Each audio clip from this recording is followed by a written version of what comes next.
भविष्य के लिए ईश्वर की योजना, God's plan for the future. मनुष्य के जीवन में भविष्य को लेकर हमेशा एक उत्सुकता और चिंता रहती है। कई बार हम सोचते हैं कि हमारा आने वाला समय कैसा होगा और क्या हमें ईश्वर से मार्गदर्शन मिलेगा। बाइबल हमें यह भरोसा दिलाती है कि ईश्वर की हर योजना हमारे भले के लिए है।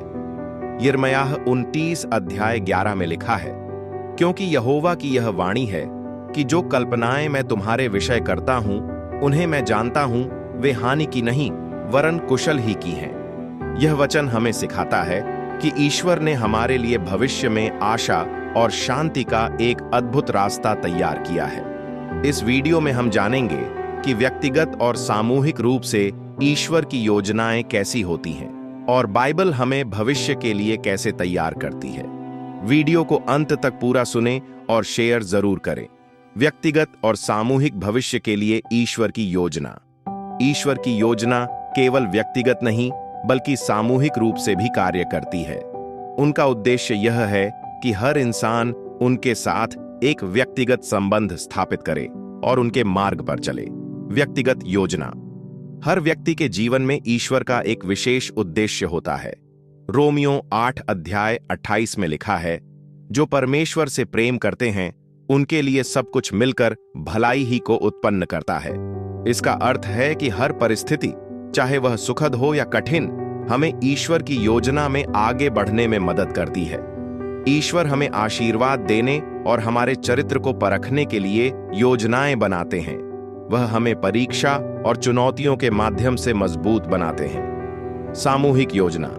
ईश्वर केवल व्यक्तिगत नहीं बल्कि समाज और संसार के लिए भी अपनी योजना बनाते हैं। उनका उद्देश्य है कि हर व्यक्ति उनके राज्य का हिस्सा बने। मत्ती 28 अध्याय 19 और 20 में यीशु ने कहा, जाओ और सब जातियों को चेला बनाओ। यह वचन दिखाता है कि ईश्वर का संदेश पूरे संसार के लिए है। विश्वास बनाए रखते हुए भविष्य की तैयारी। भविष्य अनिश्चित है, लेकिन बाइबल हमें विश्वास बनाए रखने की शिक्षा देती है। इब्रानियों 11 अध्याय 1 में लिखा है, विश्वास आशा की हुई वस्तुओं का निश्चय और अनदेखी वस्तुओं का प्रमाण है।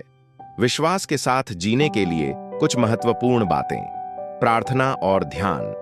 प्रार्थना के द्वारा हम ईश्वर से अपनी चिंताओं को साझा कर सकते हैं। फिलिप्पियों 4 अध्याय 6 और 7 हमें सिखाता है कि प्रार्थना से शांति प्राप्त होती है। ईश्वर के वचन पर ध्यान दें। बाइबल में लिखे वचन हमें साहस और मार्गदर्शन देते हैं। धैर्य रखें। कई बार ईश्वर की योजनाएं समय लेती हैं, लेकिन उनकी योजना हमेशा उचित समय पर पूरी होती है। समाज और परिवार का योगदान। सामूहिक विश्वास और समर्थन हमें कठिन समय में स्थिरता प्रदान करता है। बाइबल में भविष्य के लिए वादे। बाइबल में कई वादे हैं जो यह स्पष्ट करते हैं कि ईश्वर हमारे भविष्य को सुरक्षित और शुभ बनाना चाहते हैं। आशा और शांति। यिर्मयाह 29 अध्याय 11 में ईश्वर ने हमें वादा किया है कि उनकी योजनाएं हमेशा हमारे भले के लिए हैं। सुरक्षा का वादा।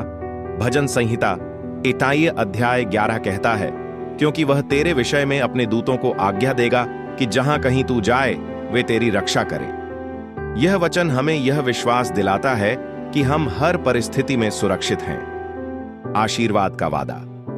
मलाकी 3 अध्याय 10 में लिखा है, सब भंडार गृह में अन्न लाकर मेरी परीक्षा करो, मैं आकाश के झरोखे तुम्हारे लिए खोलकर आशीर्वाद बरसाऊंगा। यह वचन हमें यह सिखाता है कि हमें अपनी मेहनत और साधनों को ईश्वर के काम में लगाना चाहिए। अनंत जीवन का वादा। यूहन्ना 3 अध्याय 16 में लिखा है, जो कोई उस पर विश्वास करेगा वह नाश न होगा परंतु अनंत जीवन पाएगा। यह ईश्वर की सबसे बड़ी योजना है, हर व्यक्ति को अनंत जीवन का वरदान देना। निष्कर्ष। ईश्वर की योजनाएं हमेशा हमारे भले के लिए होती हैं। हमें अपने जीवन को उनके हाथों में सौंपने और उनके निर्देशों का पालन करने की आवश्यकता है। विश्वास, प्रार्थना और बाइबल के अध्ययन के द्वारा हम उनके मार्ग पर चल सकते हैं। जब हम उनके वचनों पर ध्यान देते हैं और उनके अनुसार कार्य करते हैं तो हमारा भविष्य सुरक्षित और आशा से भरा होता है। यिर्मयाह 29 अध्याय 11 का वचन हमें यह विश्वास दिलाता है कि हमारे लिए उनकी योजना महान और शुभ है। इसलिए हमें उनके वचनों में भरोसा करना चाहिए और उनके मार्गदर्शन के साथ आगे बढ़ना चाहिए। ईश्वर की योजना हमें सिखाती है कि चाहे समय कठिन हो, हमें कभी हार नहीं माननी चाहिए, क्योंकि उनका हर वादा हमारे जीवन को एक बेहतर दिशा देता है। परमेश्वर इन वचनों के द्वारा आप सभी को आशीष दे। इस वीडियो को शेयर जरूर करें और इस फेसबुक पेज और YouTube channel Jesus online church को सब्सक्राइब जरूर करें और साथ में बेल आइकन भी दबा दें ताकि हमारी वीडियो सबसे पहले आपको मिल सके। सभी को जय मसीह की। God bless you all.